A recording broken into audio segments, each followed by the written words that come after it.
Hello, everyone. Welcome to the Digital Leaders Show, where we talk key issues and news at the intersection of business and technology in hopes of making you a better digital leader.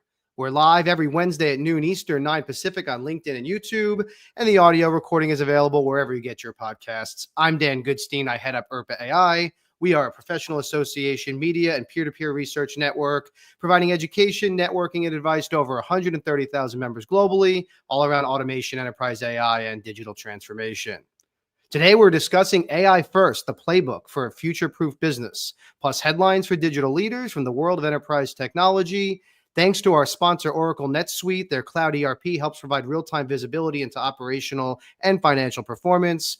Podcast followers can get preferred pricing of up to 45% off. Just go to erpaai.com/netsuite for more information.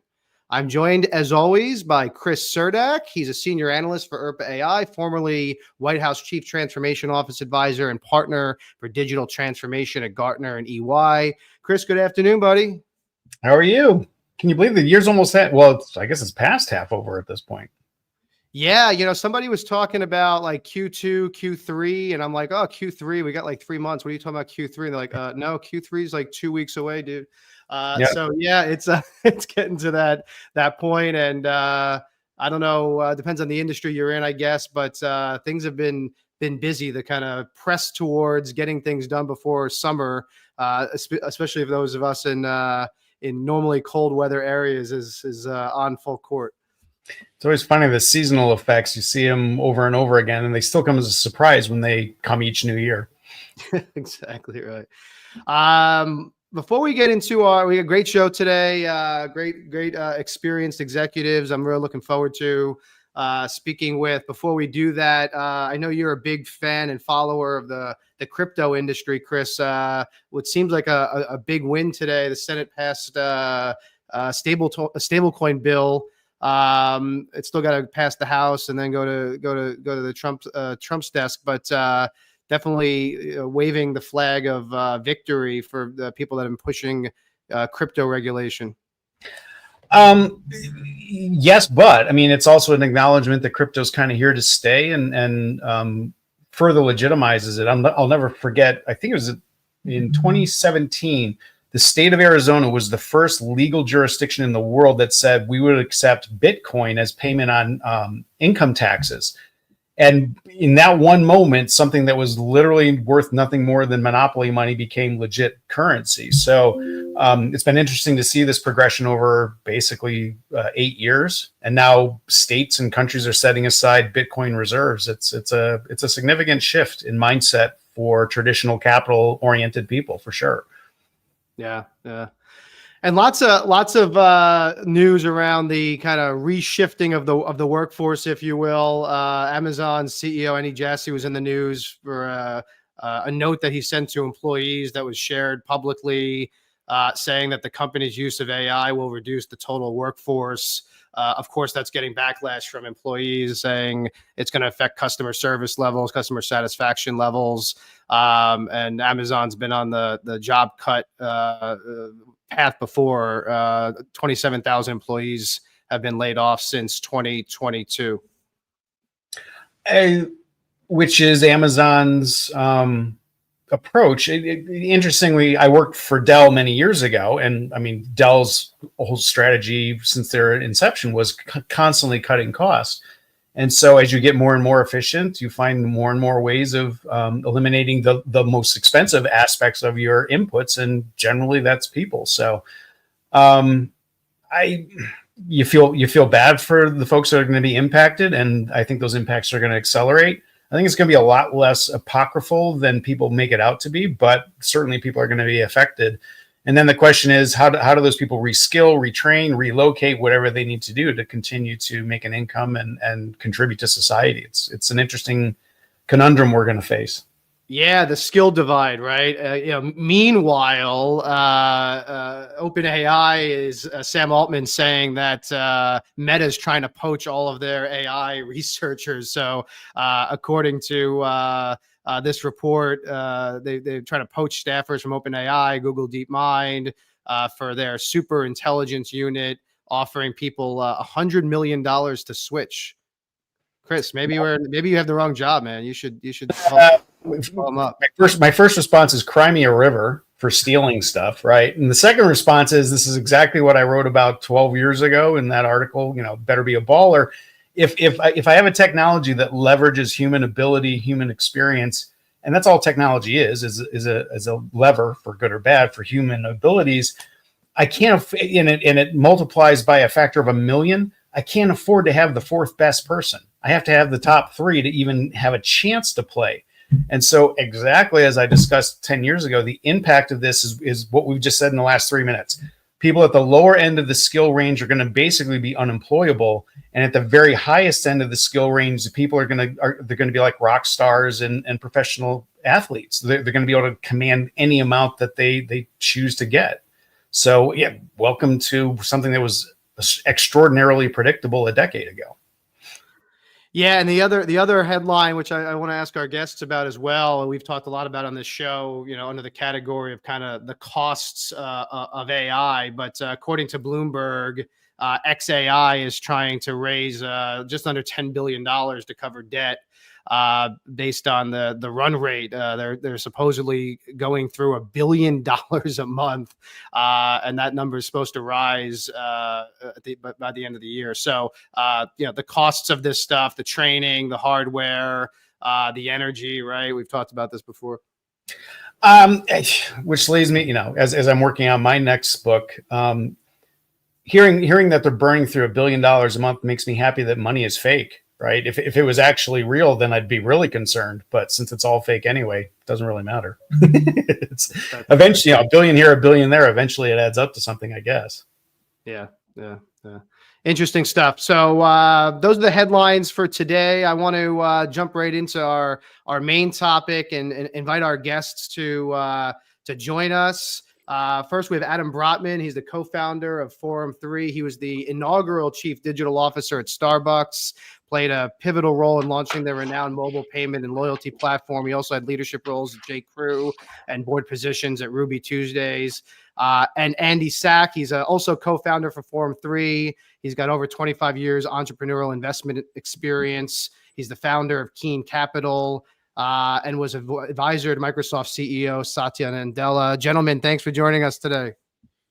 Great to be here. So I'd love to kind of start with your background, guys, and maybe Adam, we can start with you. I mean, obviously, Starbucks has perhaps the most iconic app and loyalty program of its kind, and it's easy for people to say now it's commonplace, but back then, it must have seemed like a crazy concept. I'm curious, how did you and the team see this and sell it internally at a time where it certainly wasn't a mainstream idea?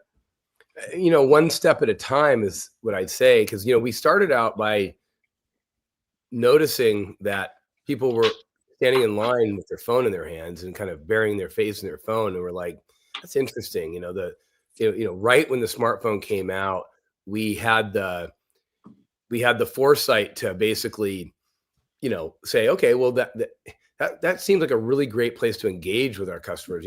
They've got their phone in their hand while they're waiting in line. What can we do to have a better relationship with them, make their experience at Starbucks more connective and convenient? And so we just started, we were one of the first major apps in the App Store, of a brand of our kind. And we didn't hold back. We started out by really tackling mobile payment, mobile loyalty. We ended up with mobile ordering and a bunch of other things, but it was a progression towards a vision. And the company was receptive. Remember, we were being led by Howard Schultz, who had a real instinct for digital, even though he's not a digital native or a digital expert. He's a brand expert and understood that the power of digital, which is interesting given this show we're on. So he really encouraged me and the team to innovate and take chances and look around corners. And so he was very supportive the whole time. Yeah, it's amazing. I mean, and was the loyalty program, I guess the loyalty program came next, right? Because you kind of needed the app for the loyalty program. Actually, the loyalty program came first, but not much before the app. So no, we, believe it or not, the the original loyalty program wasn't very digital. It had, I remember every time you came and you swiped your plastic Starbucks card that you could register on our website, we would give you a star, and if you collected 15 stars for 15 transactions, we would mail you a coupon. I'm serious. That was how it started. But you could imagine the team and I and everyone involved, we quickly got that thing onto the app. And so the loyalty program was a big success, and the app was a great way to make that an easier, better, more connective experience for the customer. And then really quickly we realized, wow, there's going to be a flywheel here. And so we ended up building one of the most interesting kind of digital flywheels of any retailer early on, because you had payment. You could only earn that star if you loaded your Starbucks card. So we ended up with, over $1 billion at any given time loaded on the card, and you could get float and breakage off of that. Plus, it provided a real impetus to the customer to come more often, which was the whole point of the loyalty program, which is to drive incremental frequency. So you ended up with data, incrementality, payments, convenience, personalized marketing, and then eventually mobile ordering, which I think now accounts for a third of all orders at Starbucks.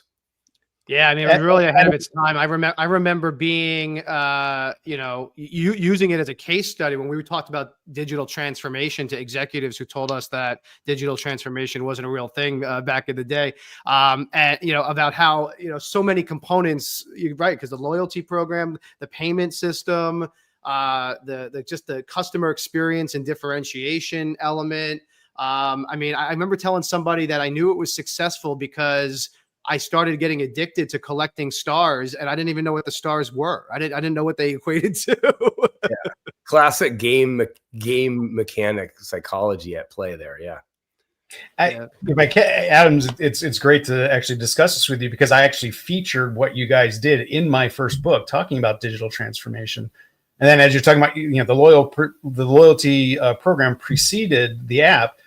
Sort of reminds me of the Simpson episode where Homer's like, "Oh, they have the internet on computers now? That's amazing."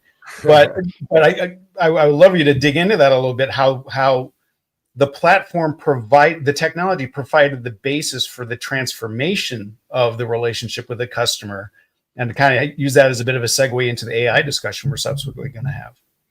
Yeah, I mean, I think I understand the question. I mean, we at Starbucks, I mean, and this is true of so I'm going to try and frame it in digital transformation terms, because that's your wheelhouse, and the audience probably cares about that. Like, anything you do with digital transformation has to be like one part digital and tech and one part business, right? Like at the end of and on the business side, if you're a retailer, restaurant, retail services, retail consumer brand, like the essence of your brand is your relationship with your customer.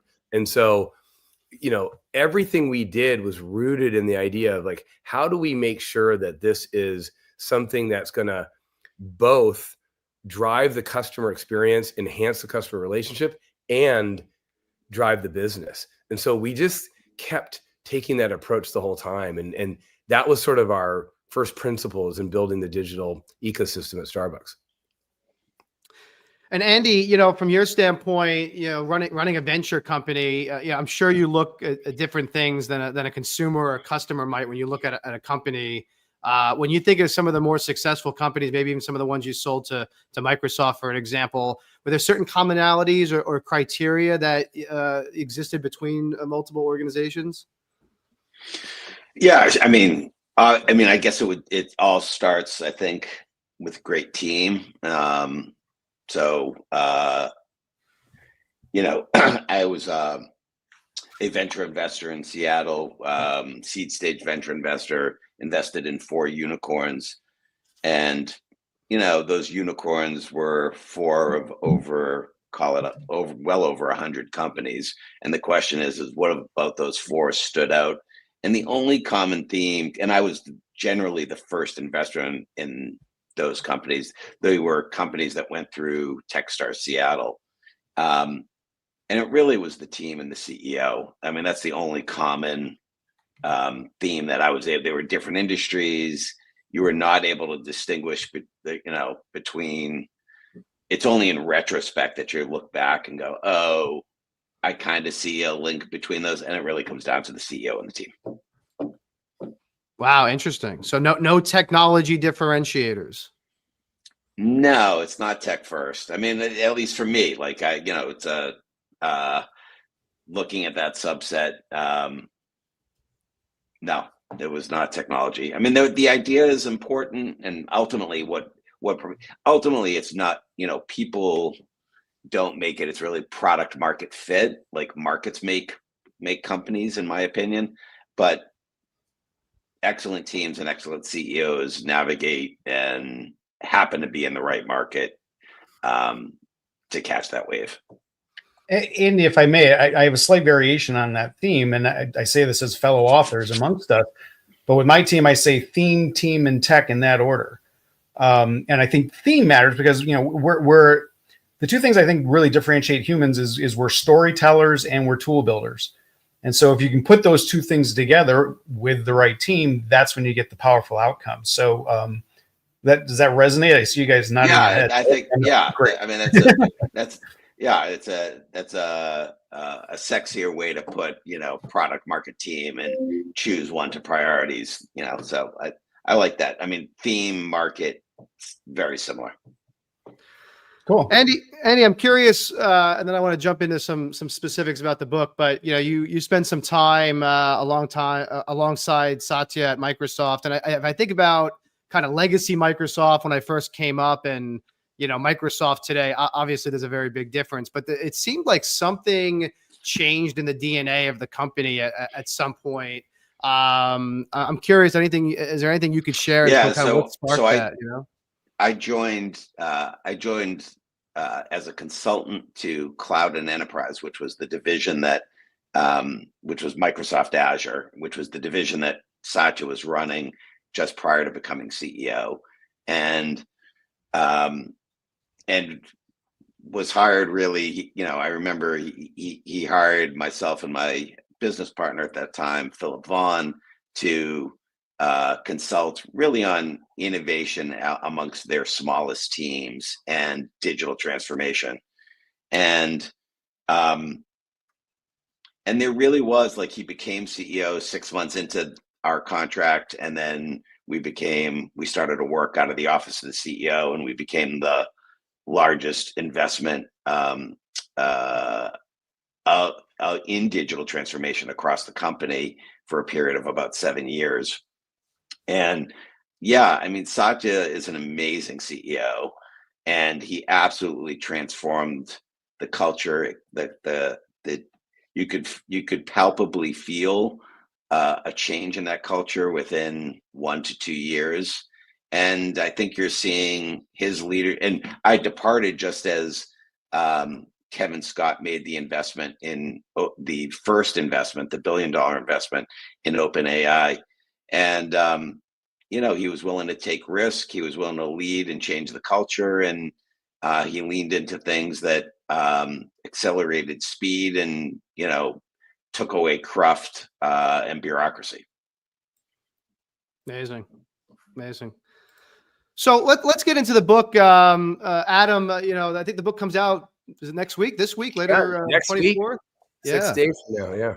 So it really kind of takes readers into the inner sanctums of Silicon Valley and some of the great minds and brilliant thinkers of the tech space today around AI. Yeah. What prompted you to write this book?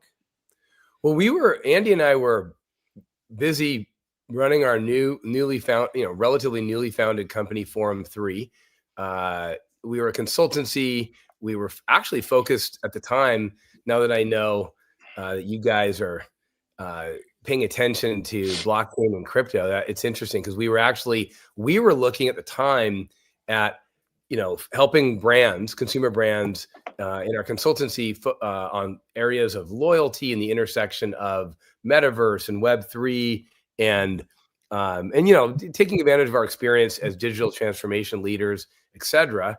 And then in like you guys, I'm sure, in essentially November, December of 22, we saw ChatGPT 3.5 and I don't know about you guys, I wasn't paying attention to neural networks. I wasn't paying attention to LLMs, even though they had been sort of building up to that moment. And we had, as we say in our intro chapter to the book, we had a holy shit moment. I hope I'm allowed to say that on this podcast, but sorry for my language, but we had a holy shit moment. We were like, Andy actually said to me, I remember where I was, and Andy's like, you have to see this. Like, Andy had been actually telling me that we should be paying attention to AI, the generative AI, and where it was going.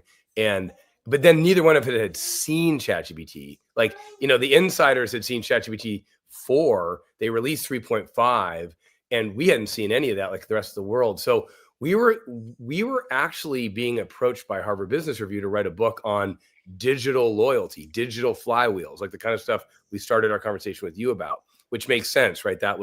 We had a story to tell across that and Andy's, vast experience in digital transformation.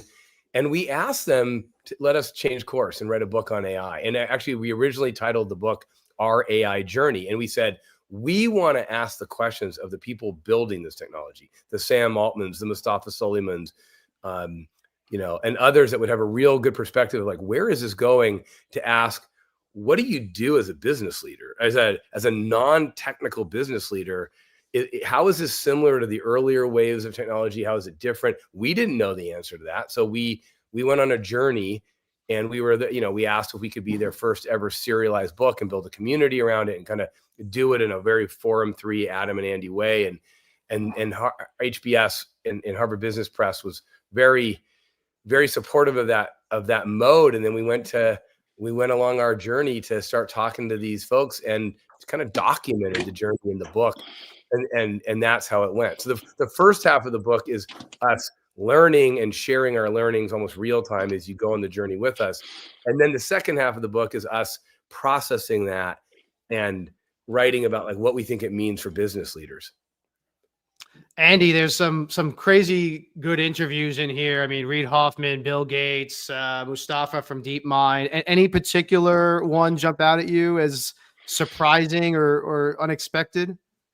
I mean, yes and no. What I would say is they are amazing interviews, and in each one, and this unfolds, I think, for the reader as you read the book. In each one, there was like a vignette or an insight that really popped or jumped out. And so, again, the first chapter of the book is called "The Holy Shit Moment." Sam says in that meeting, we were talking about creative and marketing. He says, I don't know anything about marketing, or design. He's like, but 95% of marketing as we know it will be done by AGI within 3 to 5 years.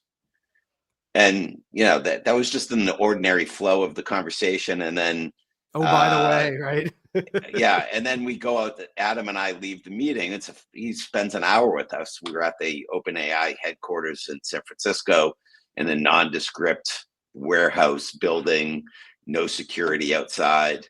And then we go outside and we go to the park across the street. And Adam and I are like, holy shit, is that really what's going, like, is that what it, like, we were just trying to process 95% of marketing as we know it. So, and that was just that was the first interview of that was November of 23. So about 18, 20 months ago. And if you fast forward to today, we're on, like, I think he's kind of like, based on the results of what we've seen just this year and the pace of innovation, I think we're on track for that. So, or at least I wouldn't bet against it. And so, yeah, the interview, yes, every interview has like a vignette or an insight that pops. And I think the book really holds together as a result of it. Adam, that Sam Altman interview is also interesting because he, the conversation around AGI, which he's been in the news for, a bunch of times, as have others. What's your sense of his sense of is it as scary as the media portrays it in his mind, or is it just kind of media clickbait? Well, no, he. At the time of the interview that we had with him, and I think we put this in the book, he he was definitely optimistic, but with an asterisk of, boy, there's a bunch of stuff about this that we don't know. Like, we don't really know what this means to society or jobs or humanity, but it should be net positive because it ought to help us, cure diseases and help with, other environmental issues and help us with productivity in a way that should overall net be a positive to the planet and to the human race. So that was the tone of the discussion. And I don't know if you guys saw, he just the other day published a blog post called The Gentle Singularity that was a very positive tone. And I think it was consistent with our meeting with him. And I'll say that the thing that was most interesting about that topic of AGI is we didn't go into the meeting thinking about AGI. And in fact, looking back, we probably, if we were more prepared for the interview, we probably wouldn't have been as surprised that he just wanted to talk about AGI. He was on a mission to get to AGI. And if you think about Demis Hassabis and the team at DeepMind and others, now, like, that's kind of commonly understood that it's a bit of a race to get to this place where the AI can be at that level, and we can talk about what AGI means. But we weren't thinking about AGI. We were thinking about, to be honest, we were being too skeuomorphic in our thinking, comparing this wave to other waves. And I think the fact that they were focused on AGI and others have been focused on AGI was a wake-up call for Andy and I, and really set the trajectory of our thinking, our book, our consultancy now, to be like, you have to really understand where this technology is the same as prior waves and where it's different. And there's quite a few ways it's different. Andy, you kind of touched on the "oh shit" moment, and that resonated a lot. I've often said that it was the holy shit moment. Yeah. Even more apropos. I've often said, if it doesn't hurt, it's not transformational. And I think a lot of people are focusing on how much it sucks to be a caterpillar, and not enough people are focusing on, hey, it's awesome being a butterfly. Does that resonate with any of the sort of discussions you had with these leaders as they go down this path? Because it's an awfully big bet that's being made. Yeah, I would say I got asked on another podcast what was the most surprising thing looking back at all the interviews you did, and I would say that in general, of all the interviews, nobody mentioned in the interview safety. Like, there was a hint of like, oh, it's like, this is concerning, or like they were mostly focused on the butterfly and just how unprecedented the pace of innovation was, and what the technology could do. And I think that's because we were talking to the people at the center of the invention of AI, and this is an amazing to call it a technology is a misnomer. This creation, this alien intelligence, if you will, is unlike really any technology that man has ever created, and it has amazing potential to really change our society, hopefully for the better. And it has some good, and you said it early, Chris, when we were doing the prep for this, technology it's just a thing. It's a tool for humans to either flip the light switch on or off. And so it really remains to be seen how humans both adapt to this alien intelligence and how it gets used. And so nobody knows. That's the other thing. And when looking across the whole set of interviews of these really brilliant people at the center of this, no one knows how this is going to play out. As a former spacecraft reliability engineer, like the safety engineer at 3 Mile Island or Chernobyl never wants to become famous. And so, we're always kind of protecting the downside, if you will. Yeah, there was a lot of focus. I'll just to add on to what Andy's saying. Like, I remember in the Reid Hoffman interview, for example, it was more a conversation about if you get to full self-driving cars. I mean, I don't know if you guys saw the most recent statistics. They're just much safer on average than humans driving. And so you talk about like net, it may seem scary, but net it's probably good for humanity. And then also when we started talking to Reid Hoffman, he kept us waiting for 10 minutes in the lobby and said, sorry, I was on the phone with the Pope in the Vatican talking about AI, and we were like, "Wait, what were you talking about?" And he was talking about how, giving access to potentially billions of people with a smartphone to have a pseudo primary care physician through AI, not as good as a primary care physician in some ways, better in others maybe, but in any event, if you have, it's way better than nothing. And if you're not getting any help, getting early diagnosis or figuring things out medically and putting that in the hands of, humanity. So the focus was more on like the net positives that are going to come from this versus the safety concerns. And yeah, it definitely was noticed by us after. We're like, yeah, there wasn't a lot of talk of, what could go wrong. And it's on Andy and our mind. We get in the book, we get into responsible use of AI. We mean it more from the perspective of, confidentiality and privacy in a corporate environment. But we also think about ethics and transparency and other things. And we mentioned them in the book. And it's why we ended up in our playbook talking about things like councils and policies and stuff that, is good hygiene. Yeah, I was just going to say, Adam. So the purpose of these interviews, if you will, was really to help create this playbook, right? This AI first future proofing business playbook. So walk us through that. What are some of the key ingredients that you guys talk through as part of that game plan for someone? Well, the core elements of the playbook are, in essence, education, meaning like AI literacy, like get yourself using this technology, understanding this technology, having a general sense of where it's going and paying attention to the fast moving space, which is not easy.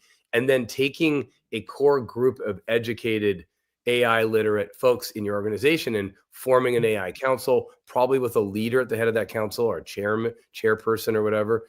And then, maybe even a chief AI officer, but it doesn't have to be that formal, but you get educated, get literate, use the technology, get a group that can sort of guide the organization through this process at the pace and in a way that makes sense for the organization.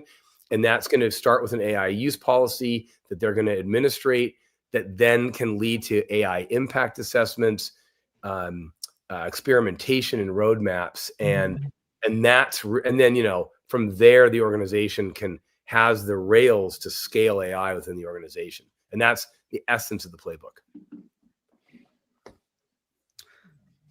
So Andy, the biggest, we're biased in the sense that almost every one of our members is either, leveraging automation and AI or very high on trying to, but I've kind of noticed this widening gap in the first year and a half post ChatGPT was all excitement and opportunity. I think the last 6 months or so, at least my observation speaking to members, is hesitation, not with the potential capabilities, but with the governance and the risk, and how do we do this in a scalable, measurable a way. I know there's some examples in the book, but what's your advice for someone who, again, gets the ultimate benefit, but, wants to figure out a reasonable starting point? Dan, I think the way you just framed the question, it syncs up with our experience talking to hundreds of executives at companies, which is there are people that interact with generative AI, the large language models, and go all in. They see the future. They've gone all in. The light switch flips, and I would say that's, I don't know, 3%, 5% of the people. The majority of people approach it and go, yeah, I totally see the benefit, but there's real hesitancy or concern, whether that be from the brand, from a legal perspective, from a data privacy perspective, security, who's training on this data. And then there's also a lot of people who go, wow, this is taking all the headlines. I'm doing nothing with it. And they're sort of frozen in space. And I would say that, that I think that still represents the majority. That's like, I don't know, 40%, 45%. So what advice do I have? I would say that last group, the biggest thing that when Adam started talking about the playbook for future proofing, becoming an AI first organization starts with being an AI first leader. And what does it mean to be an AI first leader? It means basically having the aha or the holy shit moment yourself, so that you start to understand how is this technology useful to me in my personal life. And we have lots of instances for I tell people to go to the refrigerator and take out ChatGPT, the mobile app, and tell it what's in the refrigerator and ask it to come up with 5 snacks for what you should make. And if you really want to see have an aha moment, you can take a picture of what's in your refrigerator, and it will analyze everything that's in the refrigerator and give you 5 snacks. And it's those kind of, I mean, whether that works for you or not to give you the aha moment, it's those kinds of mundane daily experiences that have really people in their 40s have the aha moment and then go, oh, I could see how this gets applied to sales, customer support, my company. This would be a major unlock.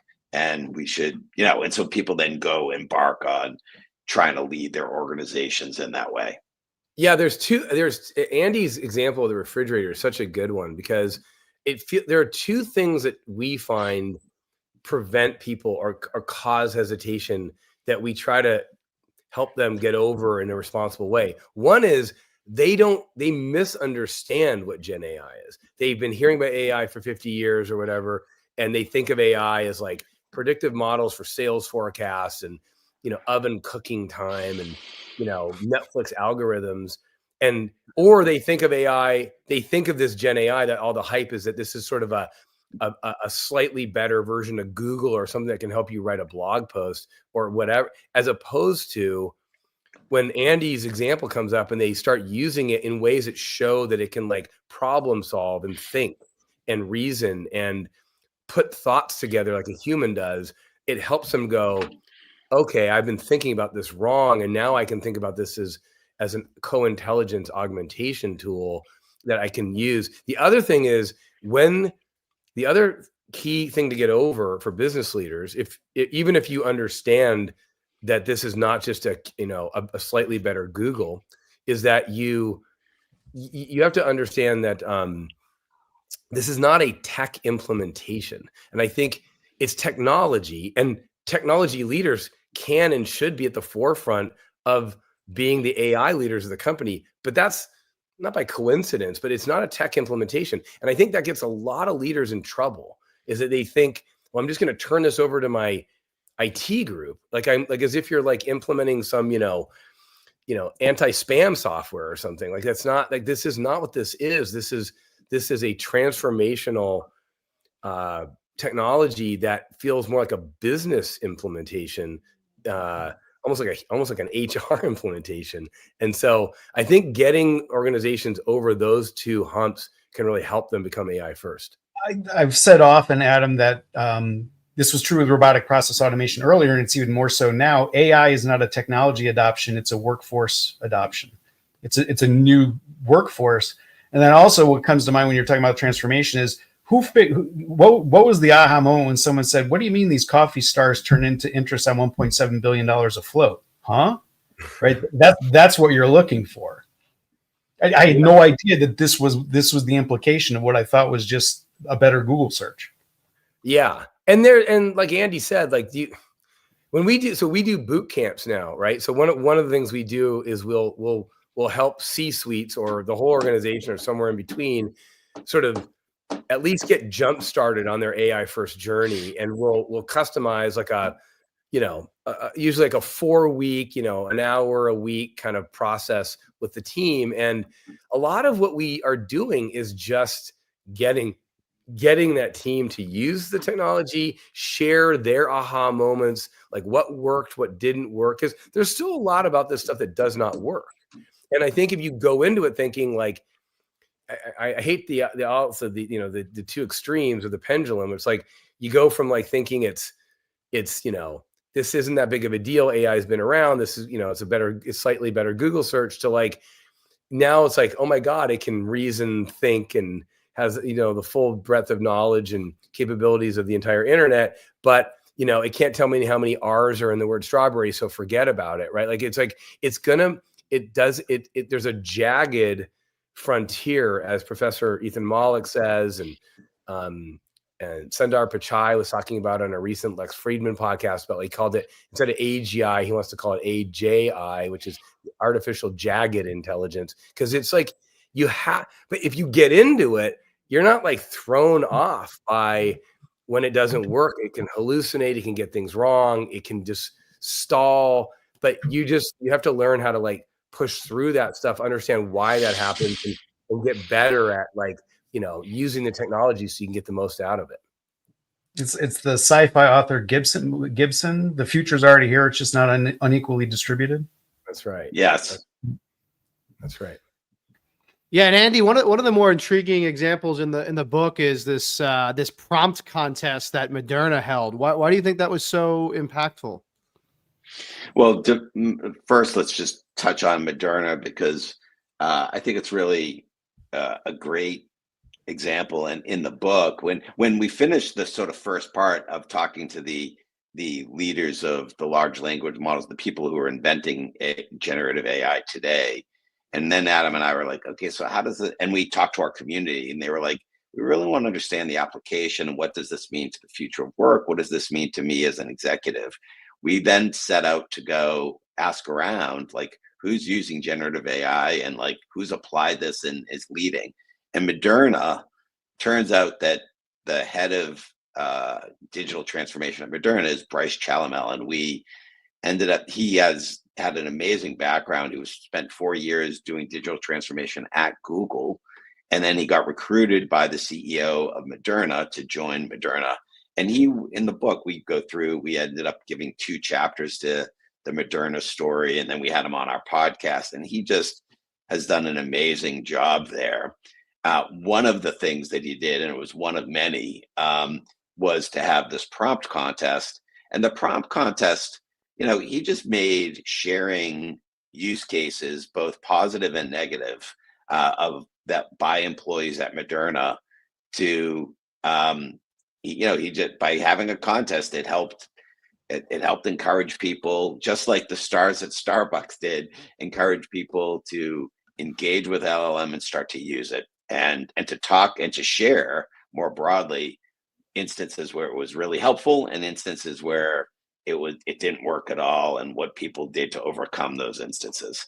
And so that's one example that's in the book that Bryce implemented to really. And what else? It's worth noting, some of the outputs that Moderna at this point has 5,000 employees. They don't like to give exact numbers, but they think that the productivity of those 5,000 people is an order of magnitude greater than what it is. They're doing 1 million chats a month, growing at 10 to 20% a month.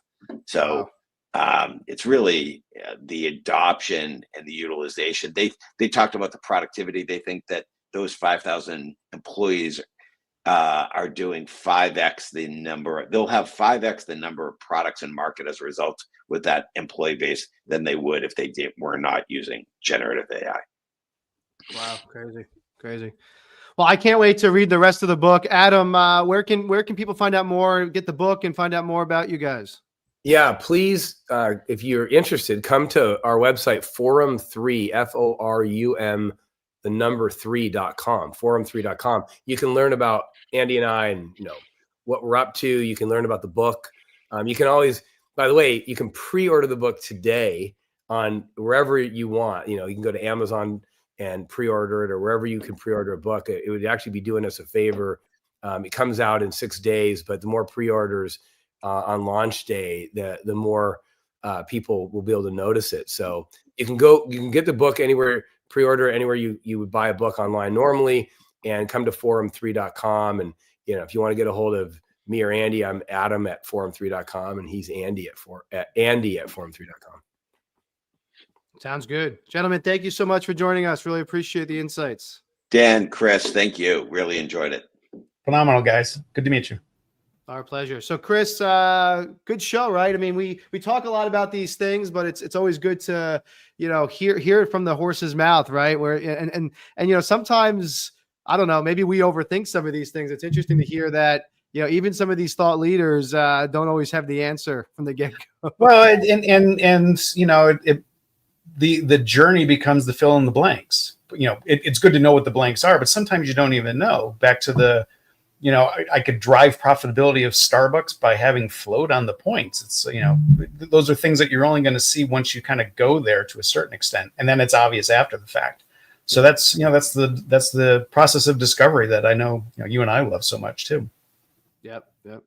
Well, thanks for joining us, everybody. Hope you found this helpful. Would love your comments, questions, critiques or even topic ideas for our next show. It'll be not this coming Wednesday, but the following Wednesday at noon Eastern, 9 Pacific. In the meantime, if there's anything you're working on and you need some help, please reach out to me or Chris or someone on my team, and we're happy to help. Check out irpaai.org for more information. Chris, have a great week, buddy. You too. Cheers, everyone. Take care, everybody. Bye-bye.